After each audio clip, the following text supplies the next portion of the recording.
اعوذ باللہ من الشیطان الرجیم بسم اللہ الرحمن الرحیم اللہم اذہب الباس رب الناس واشف انت شافی لا شفاء الا شفاؤک شفاء لا یغادر سقما۔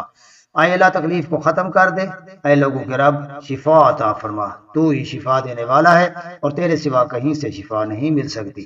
ایسی شفا چاہیے جو بیماری کا نشان تک نہ رہنے دے۔ لاکھوں حمد و ثنا ہے رب ذوالجلال کی، جس کے قبضہ قدرت میں ہماری جان ہے۔ اسی نے کائنات کو خلق کیا اور انسان کو اس کائنات کے مسخر کرنے کی ہمت، طاقت اور قوت عطا فرمائی۔ اسی نے انسان کو عقل سلیم عطا فرمائی اور انسان نے اس عقل کو استعمال کر کے اپنے لیے ریگزاروں، پہاڑوں، جمادات اور نباتات میں اپنے مفاد کے عنصر تلاش کیے۔ اس ترقی یافتہ دور میں زیادہ تر مرد، بالخصوص نوجوان، جنسی مسائل کا شکار ہیں۔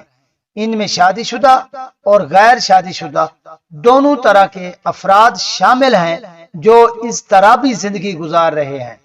تقریباً 50% شادی شدہ افراد امساک کی کمی، صورت انزال اور ذکاوت حس کی وجہ سے اپنی ازدواجی زندگی سے مطمئن نہیں ہیں، جبکہ 70% سے زیادہ غیر شادی شدہ نوجوان جریان، احتلام اور رقت منی جیسی موذی امراض میں مبتلا ہیں۔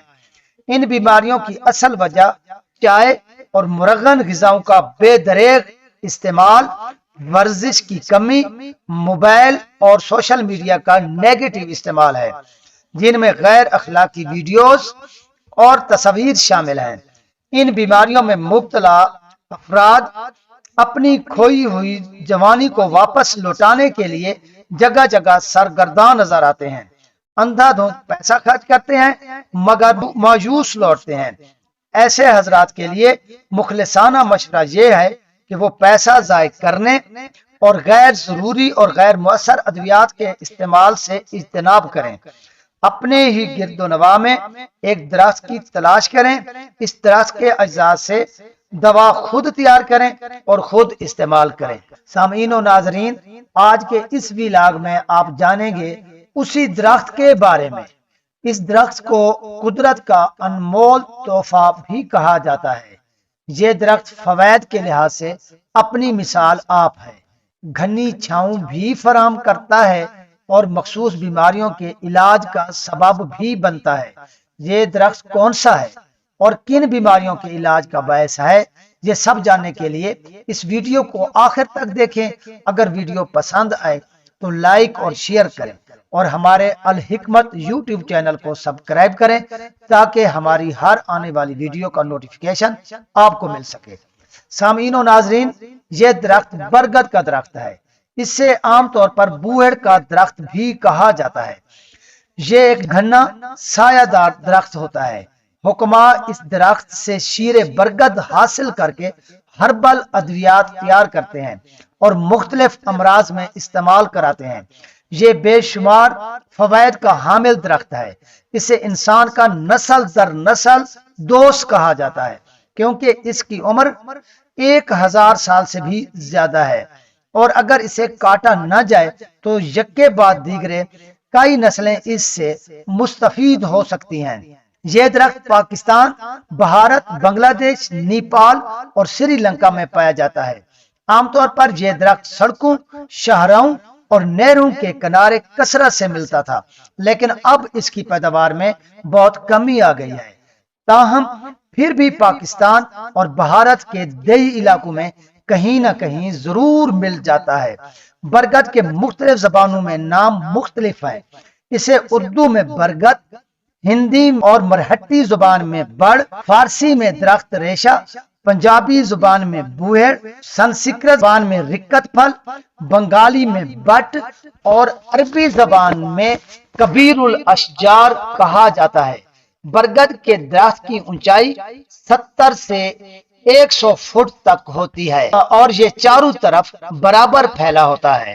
اس ویڈیو میں آگے چل کر آپ جانیں گے ان مفرد اور مرکب نسخہ جات کے بارے میں جن میں اس درخت کے مختلف حصے ایک اہم جز کے طور پر استعمال کیے جاتے ہیں، اس لیے پہلے اس کے حصوں اور ان کے افعال اور فوائد کے بارے میں جاننا ضروری ہے تاکہ نسخہ جات کو سمجھنے میں آسانی رہے۔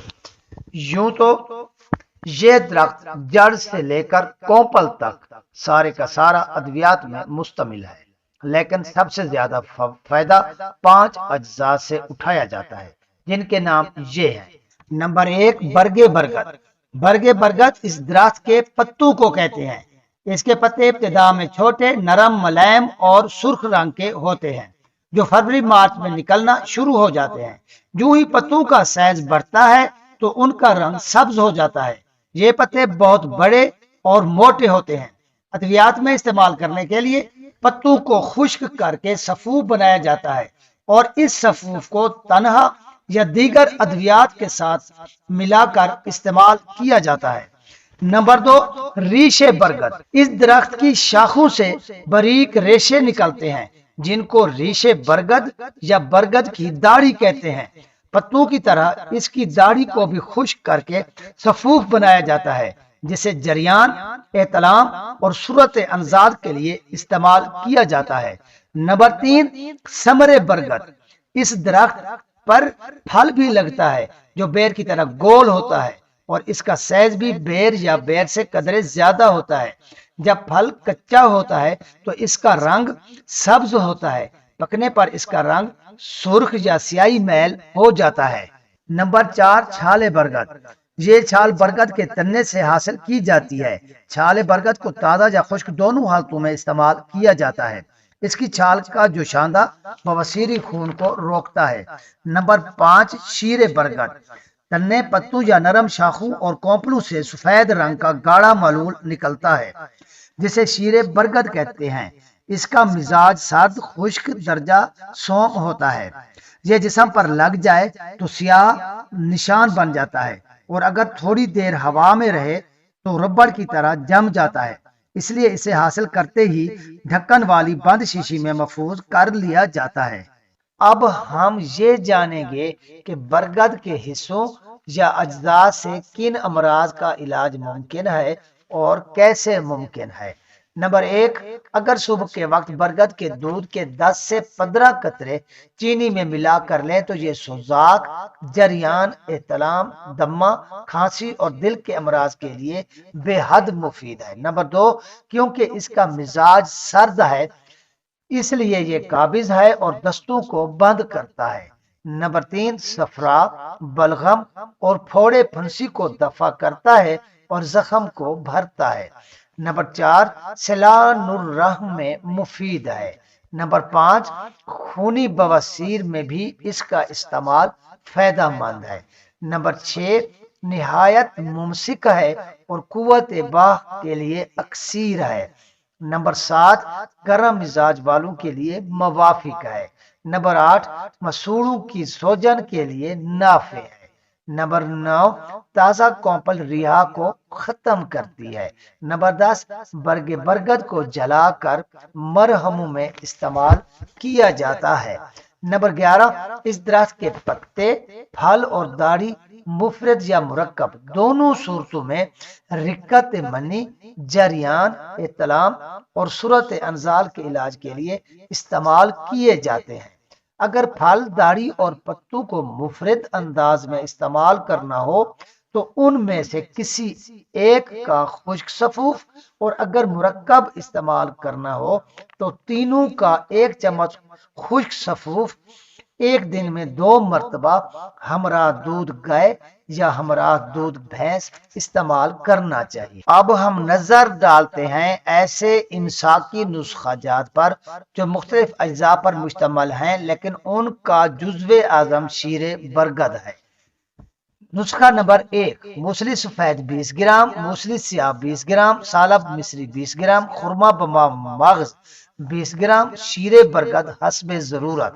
پہلی 4 چیزیں ہم وزن لینی ہیں، آپ ان کی مقدار کم یا زیادہ کر سکتے ہیں۔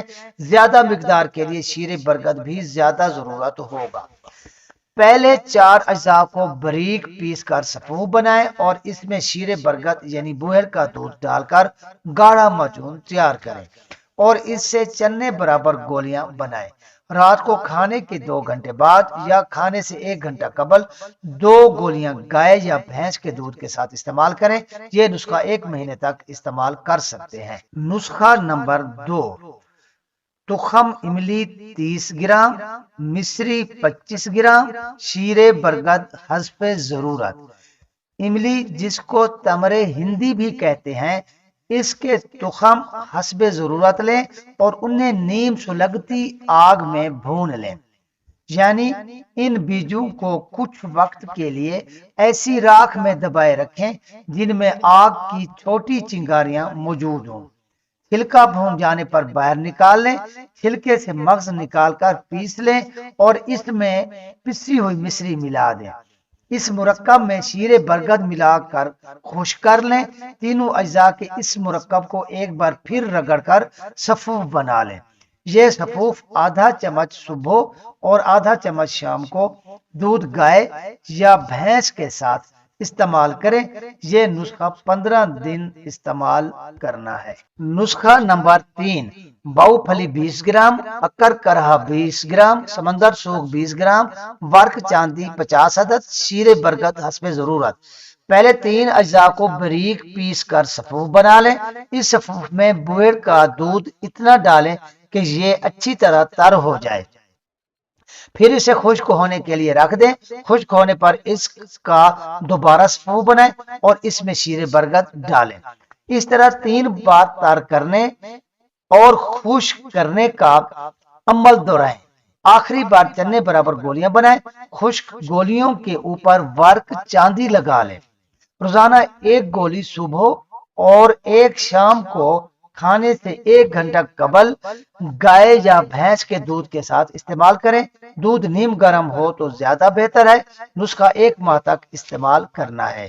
حکماء کے مجربات اور طب کی کتب کا مطالعہ کرنے سے سینکڑوں ایسے نسخہ جات مل جاتے ہیں جن کا کام امساک پیدا کرنا یا ٹائمنگ بڑھانا ہوتا ہے، یا پھر وہ جریان اطلام رکت منی اور ذکاوت حس کی صورت میں مریض کو استعمال کرائے جاتے ہیں۔ لیکن یہ حقیقت ہے کہ ان نسخہ جات کا جزو اعظم شیر برگد ہوتا ہے۔ اس لیے شیر برگد کو اگر مفرد انداز میں یعنی تنہا استعمال کیا جائے تو بھی یہ بہت مفید ثابت ہوتا ہے۔ لیکن ایک بات کا خصوصی خیال رکھنا ہے کہ نسخہ جو بھی استعمال کریں اس دوران چائے، مرغن غذا اور کھٹی اشیاء سے پرہیز کریں۔ اگر ویڈیو پسند آئی ہو تو لائک ضرور کریں۔ اگلی ویڈیو تک خدا حافظ۔